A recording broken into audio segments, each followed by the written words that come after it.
Bonjour à tous, je m'appelle Dean Davis et voici Multiplier, le podcast qui apporte une parole d'encouragement aux planteurs d'églises de village.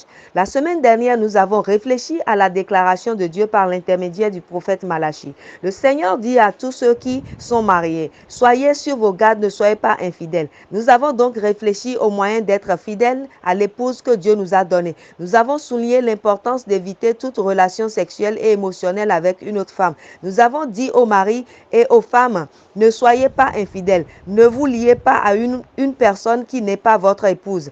Lorsque nous enseignons aux autres à suivre Christ, il est facile de dire ne péchez pas, ne mentez pas, ne volez pas, ne soyez pas infidèles. Mais il est plus difficile de dire voici ce que vous devez faire pour vivre une vie qui plaît à Dieu. Voici ce que vous devez faire pour vivre une vie qui soit bénie par Dieu. Voici ce que vous devriez faire pour vivre la vie abondante que Christ a achetée pour vous. Mais en tant que planteur d'église, il est essentiel que nous donnions des instructions positives et pas seulement des avertissements négatifs.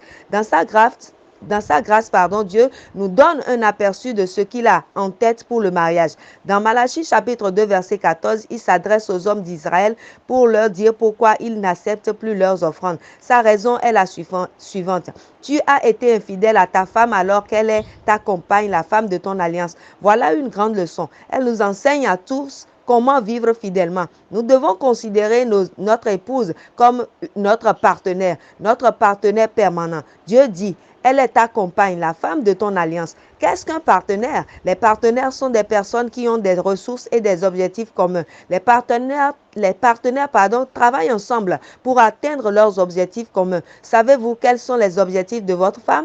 Femme, connaissez-vous les objectifs de votre mari? Avez-vous déjà discuté de ce qui est vraiment important pour votre conjoint? Avez-vous écouté attentivement et cherché à comprendre les objectifs de votre conjoint? En tant que mari et femme, vous êtes des partenaires. En tant que partenaire, vous avez des objectifs communs. Quels sont-ils? Les époux doivent avoir des objectifs liés à la santé et au bien-être de l'autre. Ils doivent avoir des objectifs liés à leurs enfants et au bien-être de ces derniers. Les maris et les femmes chrétiens doivent avoir des objectifs communs en ce qui concerne leur service au Seigneur et leur ministère au sein et par l'intermédiaire de leur Église. Ces objectifs doivent être communiqués l'un à l'autre avec clarté. Ces objectifs doivent devenir un sujet de prière. Ces objectifs doivent donner lieu à une action coordonnée afin qu'ils puissent être atteints. Mais avant de commencer à travailler ensemble pour atteindre ces objectifs communs, vous devez savoir ce qui est vraiment important dans la vie de votre mari ou de votre femme.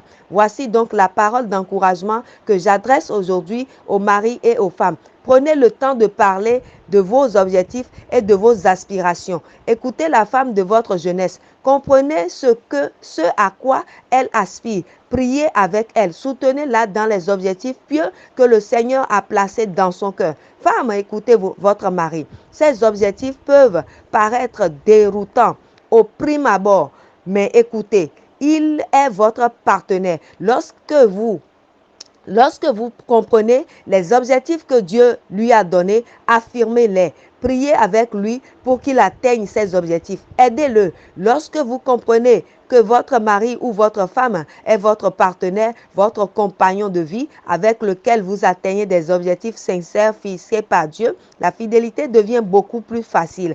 Honorez votre conjoint comme votre partenaire et profitez des bénédictions de Dieu. Ce fut multiplié. Et je suis Dean Davis et je demande, avec qui allez-vous partager cette parole d'encouragement aujourd'hui? Ce message a été relayé en français par votre sœur Mauricia Adeoumi, assistante du superviseur VCP de l'Afrique de l'Ouest anglophone. Je vous remercie et que Dieu bénisse votre entendement.